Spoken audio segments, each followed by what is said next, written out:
Don भोला हाथी जंगल में जा रहा था, फूलों से बातें तितलियों को सुना रहा था।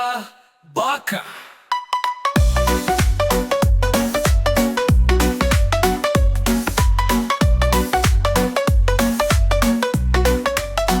अचानक चींटी बोली, हाय मैं गिर गई। फूलों बोला, तू नहीं, मैं यही खड़ा हूँ, यही सर। भक्ति का जादू छोटा सा मगर सताता था, फूलों का दिल सबसे प्यारा बता था। जो छूटों से प्यार करे, रब उससे राजी रहता है।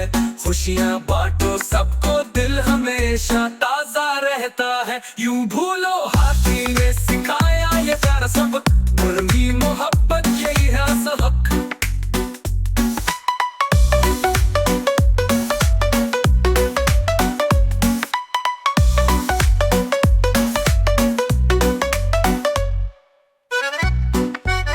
बच्चों, अगर आपको ये नज्म पसंद आई हो तो कमेंट में बताएं कि अगली नज्म किस टॉपिक पर चाहिए, अल्लाह की मोहब्बत या कोई नए फरिश्ते की कहानी। मिलते हैं अगली प्यारी सी कहानी में।